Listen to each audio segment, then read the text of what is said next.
Latin American independence, 1808 to 1830. The revolutions that shattered empire in Latin America. A king disappears. Across the Atlantic Ocean, an empire suddenly loses its voice. In Madrid, Napoleon's soldiers occupy Spain. The Spanish royal family is forced from power. The old chain of command, king, ministers, viceroys, governors, colonial officials, begins to break. But the shock does not stay in Europe. It travels across the ocean. It reaches Mexico City, Caracas, Bogotá, Buenos Aires, Lima, Santiago, and Rio de Janeiro. For 3 centuries, Spain and Portugal had ruled enormous territories in the Americas. Their flags flew over mines, plantations, ports, cathedrals, courts, and military forts. Their kings claimed loyalty from millions of people who would never see the royal palace with their own eyes. Then, in 1808, the center collapsed. And in that silence, Latin America began to move. This was not one revolution, it was a chain reaction. It began with a crisis in Europe, but it quickly became something much larger. A struggle over power, identity, land, race, class, and the future of an entire hemisphere. A struggle over power, identity, land, race, class, and the future of an entire hemisphere. The old empires had always looked permanent. Spain and Portugal had ruled the Americas since the age of conquest. Silver from the Andes and Mexico had enriched Europe. Sugar from Brazil and the Caribbean had fed global markets. Colonial cities had grown rich, churches had grown powerful, and local elites had learned to live inside the imperial system. But beneath the surface, the system was full of pressure. American-born elites, known as Creoles, often had wealth and education, but they were still blocked from the highest offices by officials born in Europe. Indigenous communities carried the memory of conquest and forced labor. Enslaved Africans and their descendants lived under brutal systems of exploitation. He spoke of a new American identity, not fully European, not simply indigenous, but something formed by centuries of conquest, mixture, violence, faith, and survival. It fell because too many people had reasons to challenge the old one. In Spanish America, the first crack appeared in the language of loyalty. When Napoleon forced the Spanish king Ferdinand VII from the throne, many colonial leaders did not immediately declare independence. Instead, they formed local juntas, emergency councils that claimed to govern in the name of the absent king. On paper, they were loyal. In practice, they were learning self-rule. That was the dangerous discovery. A city could gather its leaders. At first, this was a political crisis. Soon, it became war. In Mexico, the revolution began before sunrise. In Madrid, Napoleon's soldiers occupy Spain. The Spanish royal family is forced from power. The old chain of command begins to break, but the shock does not stay in Europe. It travels across the ocean. On September 16, 1810, in the small town of Dolores, a priest named Miguel Hidalgo rang the church bell and called people to rise. The sound of that bell became one of the most famous moments in Mexican history. But this was not a quiet constitutional movement led only by lawyers and merchants. Hidalgo's uprising drew in indigenous people, mestizos, peasants, mine workers, and the poor. For them, colonial rule was not just a distant king or a legal theory. It was land lost, taxes paid, labor demanded, and dignity denied. The movement spread fast. Crowds grew into armies. Villages became battlegrounds. Colonial authorities panicked. Mexico's struggle frightened many elites because it carried the force of social revolution. It was not only about replacing Spanish officials with American-born leaders, it threatened to shake the hierarchy beneath colonial society itself. Hidalgo was captured and executed in 1811, but the fire did not die. Another priest, José María Morelos, continued the fight. Morelos was more organized, more disciplined, and more clearly political. He imagined a nation where sovereignty belonged not to a monarch, but to the people. Mexico's road to independence would be long and violent. By 1821, independence was finally achieved through compromise, elite negotiation, and military realignment. Mexico had broken from Spain, but the deeper struggle over equality, land, power, and identity had only begun. Far to the south, another revolutionary story was taking shape in Venezuela. Simón Bolívar was not born poor. He came from a wealthy Creole family. He had education, status, and connections. Instead, He became the most famous liberator of Spanish South America.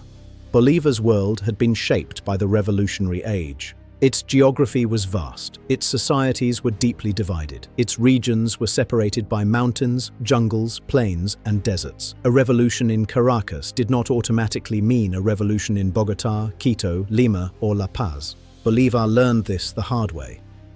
The First Venezuelan Republic collapsed. Royalist forces returned. Earthquakes devastated cities. Internal divisions weakened the revolutionary cause.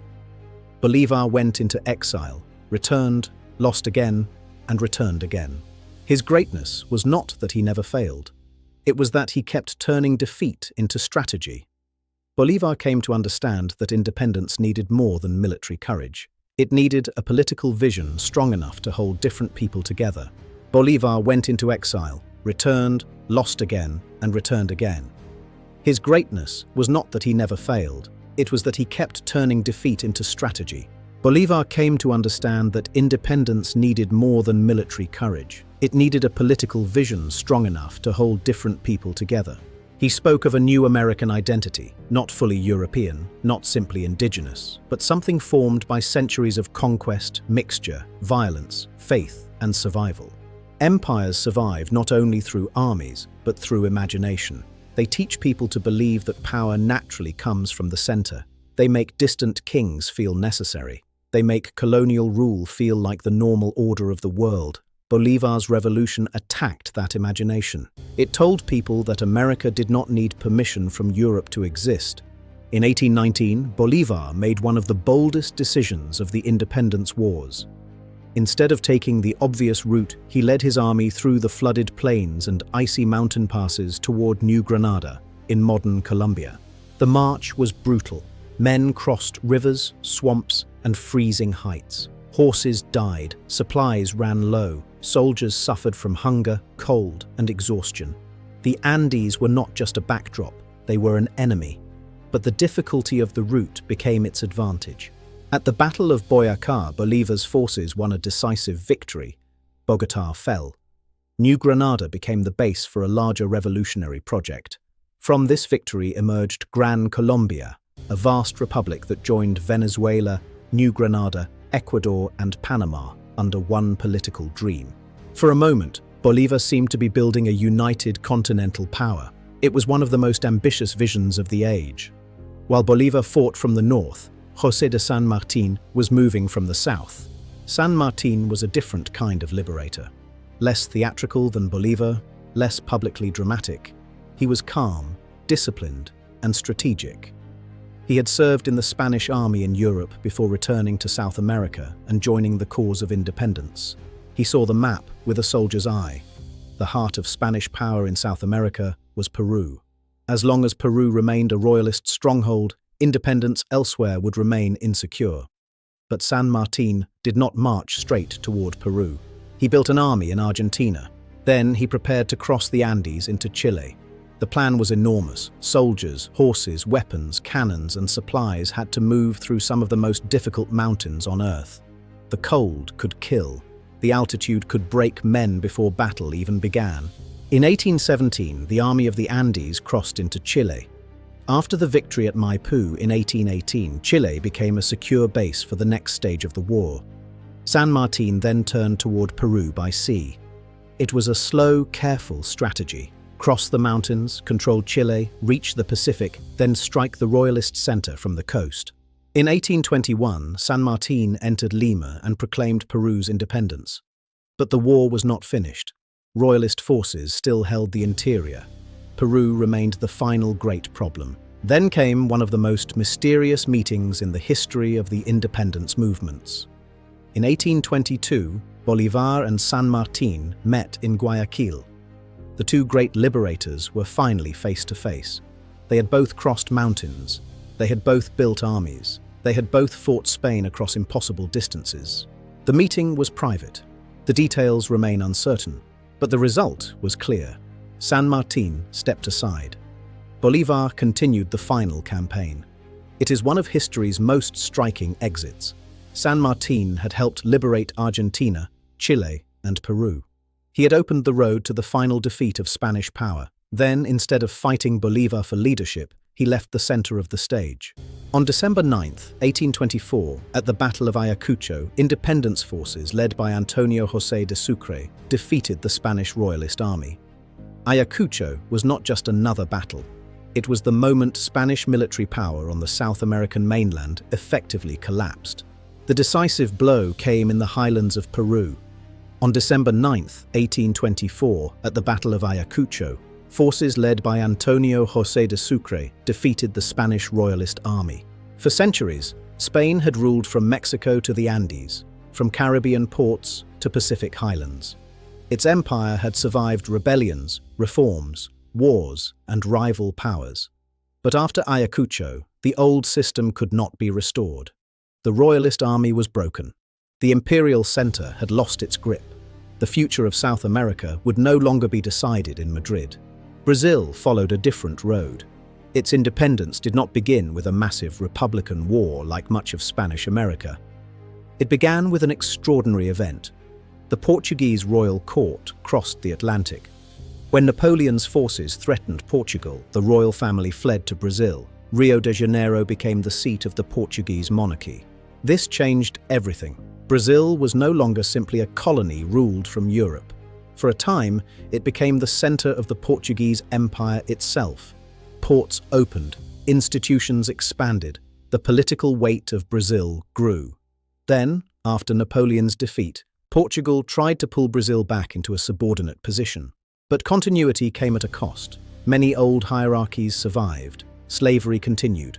Large landowners remained powerful. Independence did not mean immediate democracy, and it certainly did not mean freedom for everyone. Brazil's story reveals one of the central truths of the entire era. Independence could break the link to Europe without breaking every structure of colonial society. A new flag did not automatically create a new social order.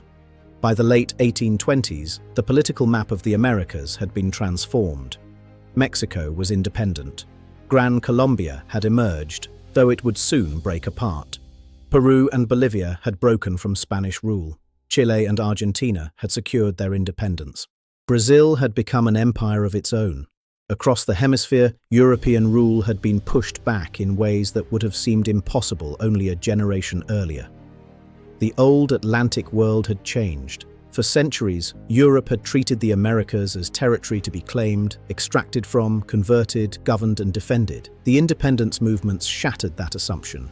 By the late 1820s, the political map was transformed. Mexico was independent. Gran Colombia had emerged. Peru, Bolivia, Chile, and Argentina had broken from Spanish rule. By the late 1820s, the political map was transformed.